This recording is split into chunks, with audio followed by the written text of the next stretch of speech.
પ્રાગટ્ય નહોતું થયું ત્યાં સુધી કોઈ પણ પ્રકારની પરીક્ષા ગોકુળવાસીઓની નથી થઈ. જ્યારથી ભગવાન પ્રગટ થયા છે ત્યારથી એક પછી એક ઉત્પાતો આવવા માંડ્યા, એક પછી એક ઉત્પાત. એમાં પૂતના આવી, બની ઠણીને આવી,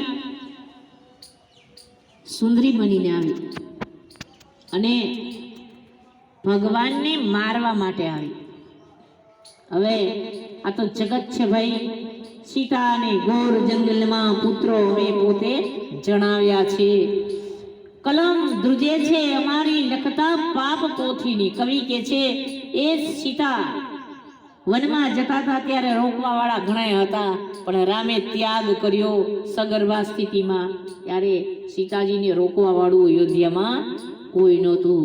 અને વનના ઝાડવાની પાસે જઈને સીતાજી રડવા માંડ્યા હતા ત્યારે પંખીડાઓને વાચા ફૂટી હતી. હે માં, તમે રડો નહીં, અમે અમારા બચ્ચા માટે ફળ લાવશું ને, થોડા થોડા ફળ અને તમને આપશું. અમારા બચ્ચા માટે માળો બનાવશું ને તો તમારા માટે પણ એક કુટિયા બનાવી દઈશું. અમારી ચાંચમાં તણખલાઓ લાવી લાવીને સીતાજી તમે રડો નહીં. વાઘ ને વરુ દોડી દોડીને આવ્યા હતા. હે જગદંબા આદિશક્તિ, રામે ભલે તમારો ત્યાગ કર્યો પણ અમે તમારી રક્ષા કરશું, અમે તમારી કુટિયા પાસે બેસું. માં તમે રડો નહીં, અમારાથી સહન થતું નથી. તો સીતાની પણ આ દશા જગતે કરી છે. જેણે ભક્તિ કરી એની આકરી પરીક્ષાઓ થઈ. મીરાબાઈએ ઝેર પીવું પડ્યું મીરાબાઈને, પ્રહલાદને ચિતામાં બેસવું પડ્યું, આગમાં બેસાડી દીધો. કારણ કે એની ભક્તિ એનાથી સહન, પિતાથી જ સહન ન થઈ.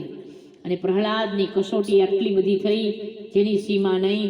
છતાં પ્રહલાદજી ડગ્યાય નહીં, દરિયાય નહીં.